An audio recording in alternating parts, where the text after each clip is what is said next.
moving on to our next speaker for this afternoon. If you were here this morning, you probably got to hear a few words from her, so it's nice to finally get a full presentation from her this afternoon.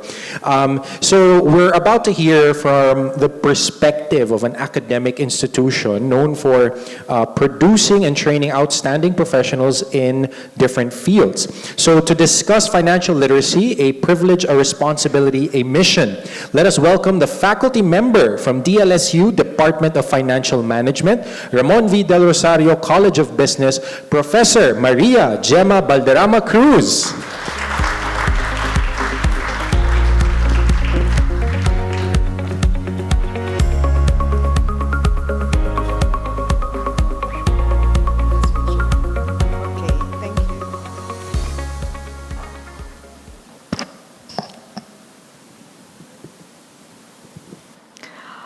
Good afternoon, everyone.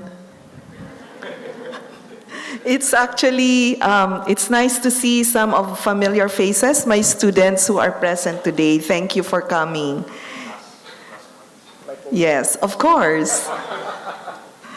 So, again, good afternoon. Good afternoon, guests. Good afternoon, students of De La Salle University.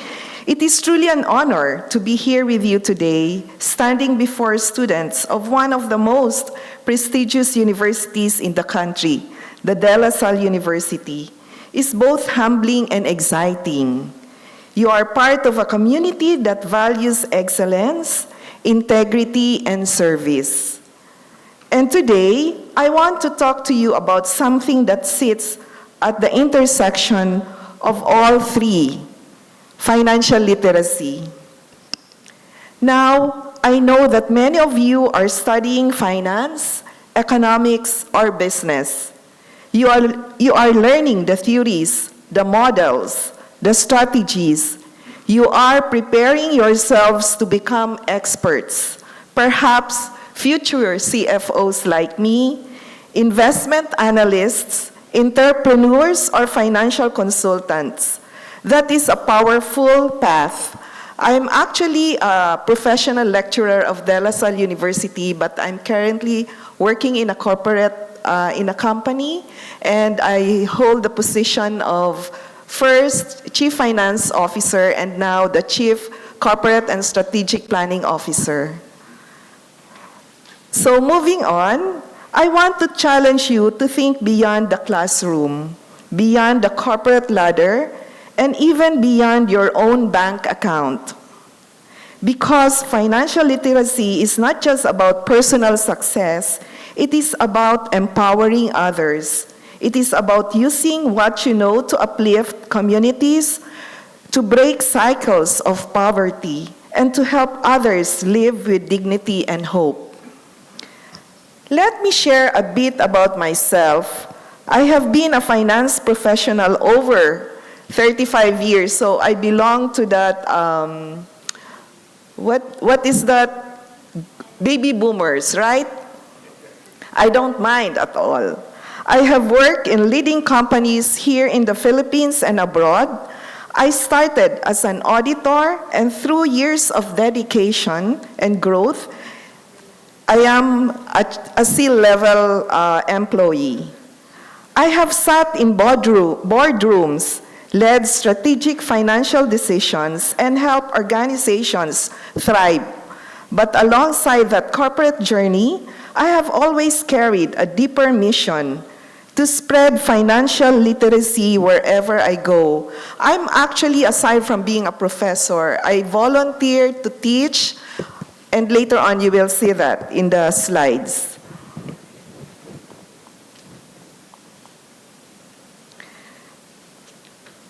So as I have mentioned, I spread financial literacy whenever I go.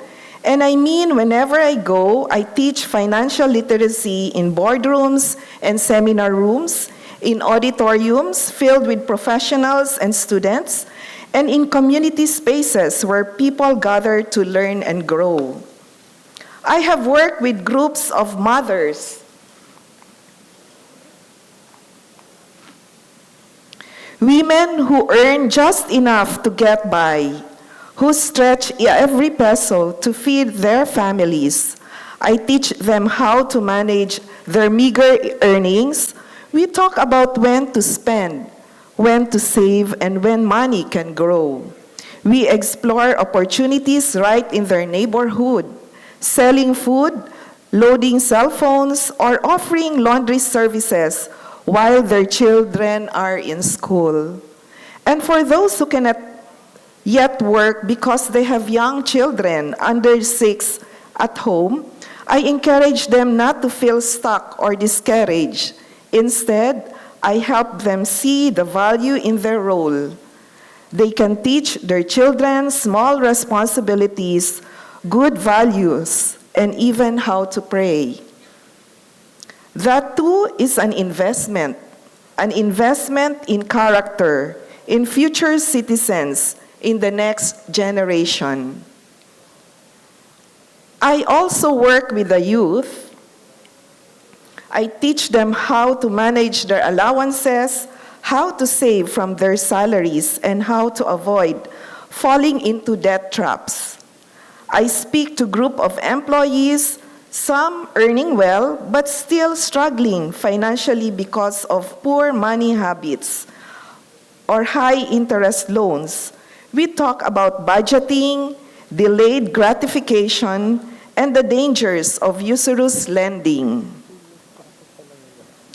And one of the most humbling experiences I have had was teaching financial literacy to a congregation of sisters.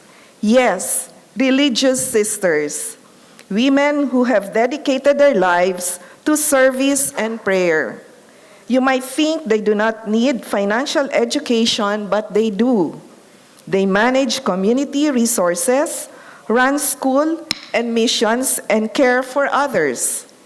We talk about stewardship, budgeting, and how to make the most of limited funds while staying true to their vocation. It was a beautiful reminder that financial literacy is for everyone, regardless of background, profession, or calling. And every time I do this, I am reminded of one simple truth. Financial literacy changes lives. Now, before we bring it back to you, let me speak to a particular group among you, those who come from families of great wealth. Some of you are children or grandchildren of business tycoons, industry leaders, or legacy builders. For you, money may not be something you need to earn. It may be something you inherit. That is a privilege, but it is also a responsibility. You may inherit businesses, properties, or financial legacies. You may never have to worry about where your next meal comes from or how to pay for tuition.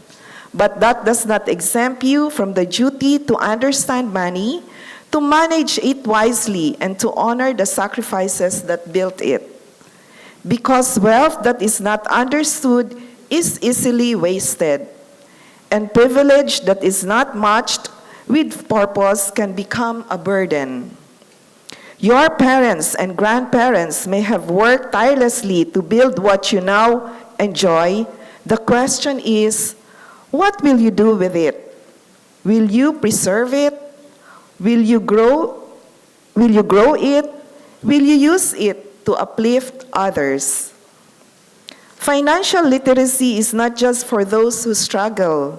It is also for those who steward. It teaches you how to be accountable, how to make informed decisions, and how to ensure that the wealth you inherit becomes a source of good, not just for yourself, but for your community and your country. Now, let us bring it back to you. As Lasalians, you are already privileged.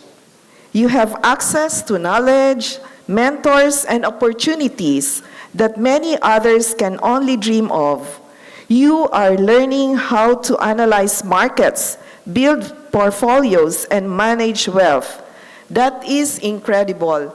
And today, starting this morning, I'm very sure that you learn a lot from the different businesses, from the talk of the Honorable Benjamin Jokno. It was really very enlightening and very informative for all of you. You see, financial literacy is not just a skill, it is a responsibility. It is a tool for social transformation, and you, with your education and your values, are perfectly positioned to lead that change. Imagine this: you graduate, land a great job, and start building your own financial future. But alongside that, you also mentor a public school student on how to manage their allowance. You help your kasambahay open a savings account or probably open a GCash account where there is a very good investment. And you volunteer in a community to teach budgeting and entrepreneurship. You create content online that simplifies financial concepts for every Filipino. These are not just grand gestures, they are simple acts of service, but they have the power to transform lives. So, how do you start?